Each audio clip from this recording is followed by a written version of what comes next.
कल। तो दूसरा पैर अच्छा, तो उसका पैर भी टूटने वाला है मतलब। करके कहता है। वो सुनकर कन्हैया को बराबर समझ में नहीं आता।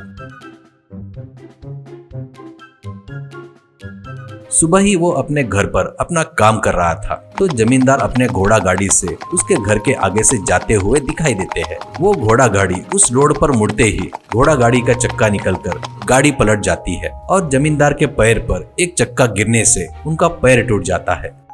उनके चिल्लाने की आवाज सुनकर कन्हैया भागते हुए जाकर चक्के को बाजू हटाकर उनको बचाता है।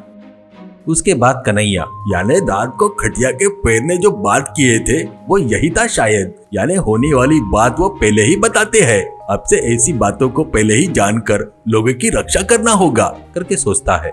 एक दिन वो खटिया पर सो रहा था तो पैर आपस में बात करने लगते हैं।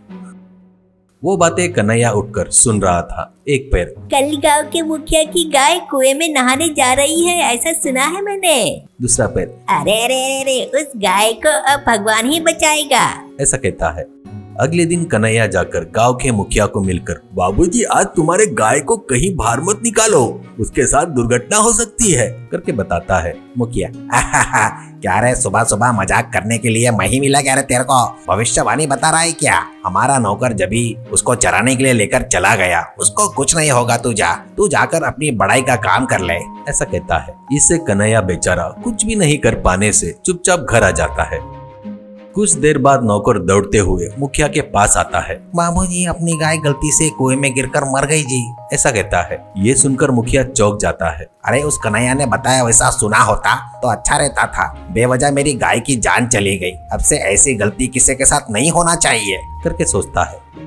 बाद में एक व्यक्ति से गांव में ढिंडोरा पिटवाता है। सुनो सुनो सुनो, सभी लोग ध्यान से सुनो, अपना कन्हैया जैसा बोलता है वैसा ही होता है, इसलिए सभी लोग वो बताए वैसा सुनकर दुर्घटना होने से पहले अपने आप को बचा लो, सुरक्षित रहो, सुनो सुनो सुनो करके बता रहा था।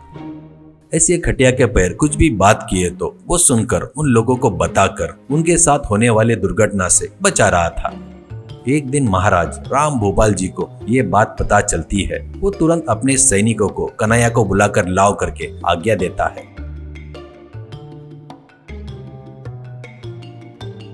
और सैनिक उसको लाकर राजा के सामने खड़ा कर देते हैं। तो राजा, क्या रे कन्हैया, तू ही है क्या? आने वाले संकट को पहले ही जानकर बताता है, ये सही है क्या? ये कैसे हो सकता है? तू क्या सोच कर बता रहा है या ऐसे ही मुंह में आए वैसी बोल रहा है करके बोलता है। तो कन्हैया, ऐसा कुछ नहीं है महाराज, मेरे पास एक खटिया है, वो मेरे सपने में आए तो उसको मैंने वैसे ही बनाया, वो एक मायावी खटिया है, शायद उसके पैर होने वाले दुर्घटना के बारे में बात करते हैं, तो वो सुनकर उनको संभाल कर रहो करके बताते रहता हूँ करके बताता है। राजा, मायावी खटिया क्या?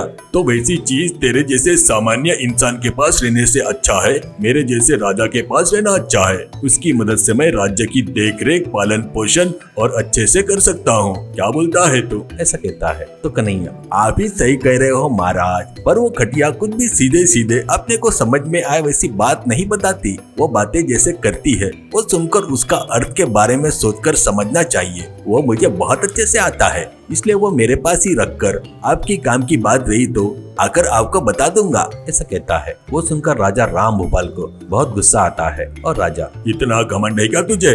मैं क्या उसकी भाषा नहीं समझ सकता क्या? बेवकूफ समझ रहा है क्या मुझे? कैसे दिख रहा हूँ रे तेरे को मैं? ऐसे सिपाहियों को, इसे कारागृह में डालकर बंदी बना दो और उस खटिया को लेकर आओ, ऐसा कहता है। ये सुनकर महामंत्री बहुत दुखी होता है पर राजा को कुछ भी नहीं बता पाता।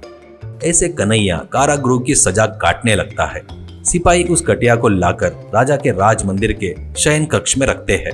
एक दिन रात में वो राजा उस खटिया पर सो रहा था तो आधी रात होने के बाद वो खटिया के पैर आपस में बात कर रहे थे। उनकी आवाज से राजा जागकर वो लोग जो बात कर रहे थे वो सुन रहा था। एक पैर, 2 दिन में महाराज पर संकट आने वाला है, बेचारे को ये बात पता नहीं रहकर वो कैसे सो रहा है, देख मेंढक के काटने से उसका राज्य पूरा चले जाएगा, वो मेंढक बहुत दिनों से राजा को काटने को देख रहा है, बेचारे की इच्छा पूरी होने जा रही है, ऐसा कहता है। तो और एक पैर, तो क्या इसे बचने का उपाय नहीं है क्या, ऐसा कहता है। तो पहला पैर, क्यों नहीं है, उस मेंढक को पहले ही पहचान कर बंदी बनाकर लाना होगा, यही उपाय है। ऐसा कहता है। वो सुनकर राजा वो लोग और कुछ बात करते क्या करके राह देख रहा था, पर वो कुछ भी बात नहीं करते।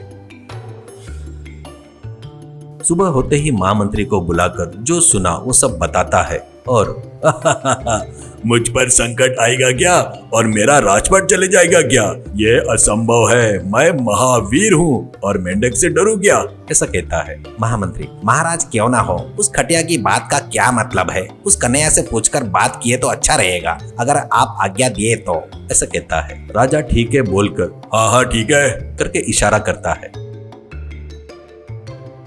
महामंत्री जाकर कन्हैया से मिलकर हुआ सो पूरी बात बताता है।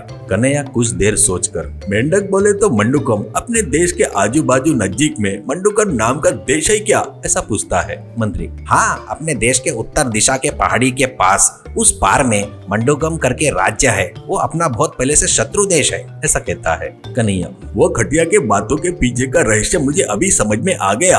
राजा को मंडूकम बोले तो मेंढक से कोई खतरा नहीं है, उस मंडूकम देश के राजा से खतरा है। उस देश का कोई जासूस अपने देश में आकर महाराज को मारने के लिए देख रहा है। ऐसा कहता है। तो ये महामंत्री ये बात तुरंत राजा को बताकर उस जासूस को पकड़कर लाओ करके सेनापति को बताता है। ऐसे पूरे सैनिक उस जासूस को पकड़कर लाकर कारागृह में डाल देते हैं। महाराज को अपनी गलती का एहसास होकर कन्हैया को छुड़ाकर उसे क्षमा मांगकर बहुत सारा सोना देकर सैनिकों के साथ खटिया देकर उसको उसके घर पर भेज देता है।